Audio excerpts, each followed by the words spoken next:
ಹೇಳಿ ಮೇಡಮ್, ಏನಕ್ಕೆ ಬಂದಿದ್ದೀರಾ ಇವತ್ತಿಗೆ, ಏನೇನು ಮಾಡ್ತೀರಾ ಅಂತ?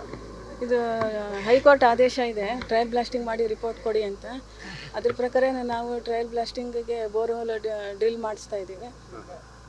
ಎಷ್ಟು ಅಡಿಗೆ ಕೊರಿತಾ ಇದ್ದೀರಾ ಮೇಡಮ್? ಇದು 20 ಅಡಿ ಕೊರಿಸ್ತೀವಿ. 20 ಅಡಿ. ಎಷ್ಟೆಷ್ಟು ಡಿಸ್ಟೆನ್ಸಲ್ಲಿ ಎಷ್ಟು ಕೊರಿತೀರಾ? ಅಂದರೆ KRS ಡ್ಯಾಮಿಂದ ಒಂದು 5 ಕಿಲೋಮೀಟರು, ಒಂದು 15, ಒಂದು 20 ಕಿಲೋಮೀಟರ್ಸ್ ಒಳಗಡೆ ಒಂದು 4 ಜಾಗದಲ್ಲಿ 5 ಸ್ಪಾಟಲ್ಲಿ ಕೊರಿಸ್ತಾ ಇದ್ದೀವಿ. ಮೇಡಮ್, ಈಗ ಕೊರಿತಿರ್ತಕ್ಕಂಥದ್ದು ಡ್ಯಾಮ್ಗೂ ಇಲ್ಲಿಗೂ ಎಷ್ಟು ಕಿಲೋಮೀಟರ್ ಆಗುತ್ತೆ ಅಂತ? ಈ ಸ್ಪಾಟ್ಗೆ ಈ ಸ್ಪಾಟಿಗೆ ನಿಯರ್ಲಿ 5 ಬರುತ್ತೆ. 5 ಕಿಲೋಮೀಟರ್ ಆಗುತ್ತೆ. ಮತ್ತೆ ಎಲ್ಲೆಲ್ಲಿ ಕೊರಿತೀರಾ? ಎಷ್ಟು ದಿವಸ ಆಗುತ್ತೆ ಇದು? ಇದು ಹೇಳಕ್ಕೆ ಬರಲ್ಲ, ಡ್ರಿಲ್ಲಿಂಗ್ ಹೆಂಗೆ ಪ್ರೋಸೆಸ್ ಆಗ್ತದೋ ಆ ರೀತಿ ವಿತಿನ್ 3 ಡೇಸ್ ಒಳಗಡೆ ಕಂಪ್ಲೀಟ್ ಮಾಡೋಣ.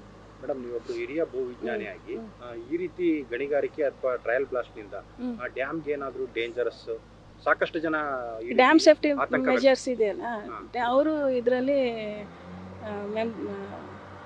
ಅಲ್ಲ ನಿಮ್ಗೆ ಏನ್ ಅನ್ಸುತ್ತೆ ಮೇಡಮ್, ಹಿರಿಯ ಭೂವಿಜ್ಞಾನಿಯಾಗಿ ಏನೋ ಅಪಾಯ ಆಗುತ್ತೆ ಅಂತ ಅನ್ಸುತ್ತಾ? ಗಣಿಗಾರಿಕೆ ಒಳ್ಳೇದಾ ಕೆಟ್ಟದಾ ಮೇಡಮ್ ಆ ಡ್ಯಾಮ್ಗೆ? ರಿಪೋರ್ಟ್ ಮೇಲೆ ಹೇಳ್ಬೇಕಷ್ಟೇ, ರಿಪೋರ್ಟ್ ಬರೋ ತನಕ ನಾವೇನು ಹೇಳಕ್ ಬರೋದಿಲ್ಲ. ಅಲ್ಲ, ಇಲ್ಲಿವರೆಗೆ ಸಾಕಷ್ಟು ರಿಪೋರ್ಟ್ಗಳು ಬಂದಿದೆ ಮಾಡಬಾರ್ದು ಅಂತೇಳಿ, 20 ಕಿಲೋಮೀಟರ್ ನಿಷೇಧ ಕೂಡ ಮಾಡಿದ್ರು. ಆದ್ರೂ ಕೂಡ ಈಗ ಮತ್ತೆ ಟ್ರಯಲ್ ಬ್ಲಾಸ್ಟ್ಗೆ ಮುಂದಾಗ್ತಿರ್ತಕ್ಕಂಥದ್ದು ಎಷ್ಟು ಸರಿ ಅನ್ಸುತ್ತೆ ಅಂತ? ಎಷ್ಟು ಸರಿ ಅನಿಸುತ್ತೆ ಅಂದರೆ, ಈಗ ಅದು ಎಷ್ಟು ದೂರದಲ್ಲಿ ಎಷ್ಟು ಅಂತರ ಕಾಪಾಡ್ಕೋಬೇಕು ಅನ್ನೋದು ಧನ್ಬಾದ್ ಸೈಂಟಿಸ್ಟ್ ಅವರು ರಿಸ್ಟ್ರಿಕ್ಟ್ ಮಾಡ್ತಾರೆ. ಅದ್ರ ಪ್ರಕಾರ ಅಲ್ಲ, ನೀವೇನಾದರೂ ಒಂದು ಜಿಲ್ಲಾಡಳಿತಕ್ಕಾಗ್ಬೋದು, ಸರ್ಕಾರಕ್ಕಾಗ್ಬೋದು, ಅಥವಾ ಹೈಕೋರ್ಟ್ಗೆ ನಿಮ್ಮ ಇಲಾಖೆಯಿಂದ ಈ ರೀತಿ ಅಪಾಯ ಆಗುತ್ತೆ ಅಂತ ಏನಾದರೂ ಕೊಡುವಂಥ ಸಾಧ್ಯತೆ ಅಥವಾ ಏನೋ ತೊಂದರೆ ಇಲ್ಲ ಅಂತ ಏನಾದರೂ ರಿಪೋರ್ಟ್ ಏನಾದರೂ ಕೊಡ್ತೀರಾ ಅಂತ? ಇಲ್ಲ, ಧನ್ಬಾದ್ ಸೈಂಟಿಸ್ಟ್ ಅವರೇ ರಿಪೋರ್ಟ್ ಕೊಡ್ತಾರೆ ನಮ್ಮಿಂದ. ತಮ್ಮ ಅನುಭವದ ಪ್ರಕಾರ ಏನು ಹೇಳ್ಬೋದು ಮೇಡಮ್?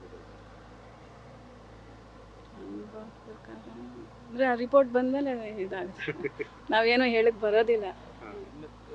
ಈ ಹಿಂದೆ ಮೇಡಮ್ ಇಲ್ಲಿ ಕ್ಯಾನ್ಸಲ್ ಆಗಿತ್ತಲ್ಲ ಮೇಡಮ್, ಅಂದರೆ ನಿಷೇಧ ಆಗಿತ್ತಲ್ಲ, ಕಾರಣ ಏನು? ಡ್ಯಾಮ್ ಸೇಫ್ಟಿ ಇಲ್ಲ ಅನ್ನೋ ಕಾರಣಕ್ಕೆ ಏನು ವರದಿ ಕೊಟ್ಟಿದ್ರಲ್ಲ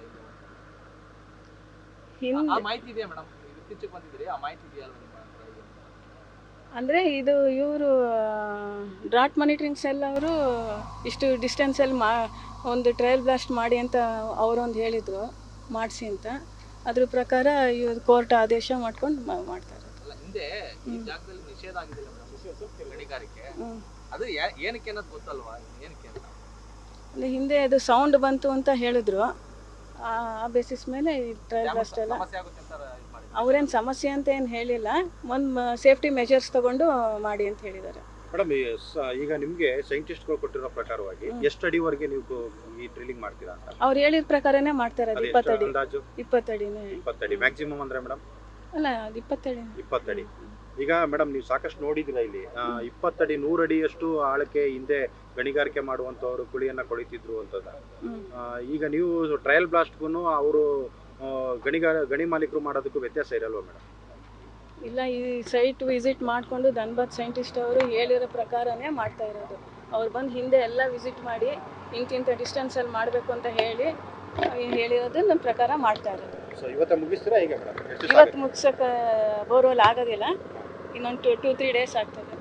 ಓಕೆ ಸರ್, ಇದು ಒಂದೇನು ಅಂದರೆ ಹೈಕೋರ್ಟ್ ಆದೇಶ ಏನಿದೆ ಅದನ್ನ ಪಾಲನೆ ಮಾಡಲಿಕ್ಕೆ ಜಿಲ್ಲಾಡಳಿತ ಸೂಚಿಸಿದೆ. ಜಿಲ್ಲಾಡಳಿತದ ಮೇಲೆ ನಾವೇನು ಕಾಮೆಂಟ್ ಮಾಡೋಂಗಿಲ್ಲ. ಹೈಕೋರ್ಟ್ ಆದೇಶ ಆದೇಶದ ಮೇಲೆ ನಾವು ಪಾಲನೆ ಮಾಡ್ತಾ ಇದ್ದೀವಿ. ಈಗ ಏನು ಟ್ರಯಲ್ ಬ್ಲಾಸ್ಟಿಂಗ್ ಮಾಡಿ ಅವ್ರಿಗೆ ವರದಿ ಕೊಡಬೇಕು ಅಂತ ಇದೆ, ವರದಿ ಕೊಡಲಿಕ್ಕೆ ಜಿಲ್ಲಾಡಳಿತ CN ಮತ್ತು ಇವ್ರಿಗೆ ಸೂಚಿಸಿದೆ, ಅದರಂತೆ ನಾವು ಕ್ರಮ ವಹಿಸ್ತಾ ಇದ್ದೀವಿ.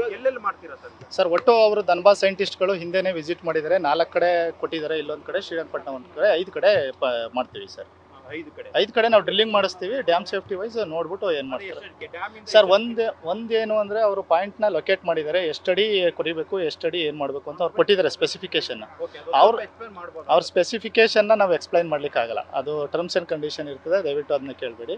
ಯಾಕೆ ನಾವೇನು ಕಾಮೆಂಟ್ ಮಾಡೋಕ್ಕೆ ಬರಲ್ಲ, ಯಾಕೆಂದರೆ ಹೈಕೋರ್ಟ್ ಆದೇಶ ಇದೆ, ಜಿಲ್ಲಾಡಳಿತದ ಆದೇಶ ಇದೆ, ಅದನ್ನ ಫಾಲೋ ಮಾಡ್ತೀವಿ. ಅದರಿಂದ ಇದನ್ನು ದಯವಿಟ್ಟು ಒಂದೇನು ಅಂದರೆ ಇದು ಕೋರ್ಟ್ ಆದೇಶ ಇರೋದ್ರಿಂದ ನಾವೇನು ಇದ್ರ ಬಗ್ಗೆ ಹೇಳಲಿಕ್ಕೆ ಬರಲ್ಲ. ಇಲ್ಲ, ಅವರು ಲೊಕೇಶನ್ ಕೊಟ್ಟಿದ್ದಾರೆ ಸರ್. ಇದು ಫಸ್ಟ್ ಈಗ ಇದು 5.97 ಇಂದ ಮಾಡ್ತಾ ಇದ್ದಾರೆ, ಅಂದರೆ 5 ಕಿಲೋಮೀಟರ್ ಫಸ್ಟ್ ಪಾಯಿಂಟ್ ತೊಗೊಂಡಿದ್ದಾರೆ, ಆಮೇಲೆ ವೇರಿಯೇಷನ್ ತೊಗೊಂಡಿದ್ದಾರೆ. ಅದು 20 ಕಿಲೋಮೀಟರ್ವರೆಗೂ ಅವ್ರು ಕೊಟ್ಟಿದ್ದಾರೆ ಸ್ಪೆಸಿಫಿಕೇಶನು, ಅವ್ರ ಸ್ಪೆಸಿಫಿಕೇಶನ್ ಮೇಲೆ ಮಾಡ್ತೀವಿ. ಸೊ ಈಗ ಸರ್, ಸಾಕಷ್ಟು ವಿರೋಧ ಕೂಡ ವ್ಯಕ್ತವಾಗ್ತಿದೆ. ನಮಗೂ ಎಲ್ಲರಿಗೂ ಗೊತ್ತಿದೆ ಹಂಗೆ ಸರ್, ಡ್ಯಾಮ್ ಸೇಫ್ಟಿ ಡ್ಯಾಮೇ ಮುಖ್ಯವಾಗಿರ್ತದೆ. ಒಂದೇನು ಅಂದರೆ ಹೈಕೋರ್ಟ್ ಆರ್ಡರ್ನ ಪಾಲನೆ ಮಾಡಬೇಕಾದ್ರಿಂದ ನಾವು ಪಾಲನೆ ಮಾಡಬೇಕು, ಅದು ಉದ್ದೇಶದಿಂದ ವಿಜ್ಞಾನಿಗಳು ಯಾವತ್ತು ಬರ್ತಾರೆ ಅಂತ ಮಾಹಿತಿ ಸರ್. ಅದು ಟೆಂಟೇಟಿವ್ ಈಗ ಆಲ್ರೆಡಿ ಅವರು CNNL ಹತ್ರ ಇರುತ್ತೆ ಸರ್, ಕಾವೇರಿ ನೀರಾವರಿ ನಿಗಮದವ್ರ ಹತ್ರ. ಅವರು ಟೆಂಟೇಟಿವ್ ನಾವು ಡ್ರಿಲ್ ಮಾಡಿಸಿಟ್ಟಾದ್ಮೇಲೆ ಅವ್ರ ಸ್ಪೆಸಿಫಿಕೇಶನ್ ಹೇಳಿ ಅವ್ರು ವಿಸಿಟ್ ಮಾಡಿ ಇದು ಮಾಡ್ತಾರೆ ಅಲ್ಲ, ಸರ್. ಯಾವತ್ತು ಬರ್ತಾರೆ ಅನ್ನೋ ಮಾಹಿತಿ ಇಲ್ವಾ ಸರ್? ಮಾಹಿತಿ ನಮಗೆ ಇನ್ನೂ ಕೊಟ್ಟಿಲ್ಲ ಸರ್. ಅಂದ್ರೆ ಒಂದು ಸ್ಪಾಟ್ ಅಲ್ಲಿ ಎಷ್ಟು ಕುಳಿ ಹೊಡಿತೀರಾ ಸರ್ ಅವ್ರು ಸ್ಪೆಸಿಫಿಕೇಶನ್ ಕೊಟ್ಟಿದ್ದಾರೆ, ಎಷ್ಟೆಷ್ಟು ಕುಳಿ ಹೊಡಿಬೇಕು ಏನು ಅಂತ ಸ್ಪೆಸಿಫಿಕೇಶನ್ ಕೊಟ್ಟಿದ್ದಾರೆ.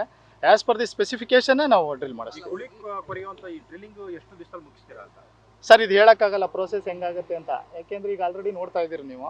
ಅದು ಡ್ರಿಲ್ಲಿಂಗ್ ತಗೊಳ್ಳಿಕ್ಕೆ ಮ್ಯಾಕ್ಸಿಮಮ್ ಒಂದು ಡ್ರಿಲ್ಲಿಂಗ್ ಮಾಡಲಿಕ್ಕೆ ಹಾಫ್ ಆನ್ ಅವರು 45 ಮಿನಿಟ್ಸ್ ತಗೊಳ್ತಾ ಇದೆ. ಅಂಥವು ನಾವು ಇಲ್ಲಿ ಸುಮಾರು ಬೋರ್ವೆಲ್ಗಳನ್ನ ನಾವು ಡ್ರಿಲ್ ಮಾಡಬೇಕು. ಆ ಡ್ರಿಲ್ ಮಾಡಿದ್ಮೇಲೆ ಪ್ರೊಸೆಸ್ ಒಂದು ಜಾಗದಲ್ಲಿ ಹಲವು ಕಡೆ ಮಾಡ್ತೀರಾ, ಹಲವು ಬೋರ್ ಕೊರಿತೀರಾ ಸರ್? ಹೌದು ಸರ್. ಎಷ್ಟು ಕೊರಿತೀರಾ ಸರ್? ಎಷ್ಟು ಕುಳಿ ಹಾಕ್ತೀರಾ? ಒಂದು ಕಡೆ ಅವ್ರು ಸ್ಪೆಸಿಫಿಕೇಶನ್ ಕೊಟ್ಟಿದ್ದಾರೆ, ಒಂದೊಂದು ಕಡೆ ಎಷ್ಟೆಷ್ಟು ಹಾಕಬೇಕು ಏನೇನು ಅಂತ ಆ ಸ್ಪೆಸಿಫಿಕೇಶನ್ ಮೇಲೆ ಹಾಕ್ತೀವಿ ಸರ್. ನಿಮ್ಮ ಹೆಸರು ಡಿಸಿಷನ್ ನಾಗಮಧು ಅಂದ್ಬಿಟ್ಟು GLIಸ್ಟ್. ನ್ಯೂಸ್ ಫಸ್ಟ್ ನಿರ್ಭೀತಿಯಿಂದ ನಿಮ್ಮ ಪರವಾಗಿ.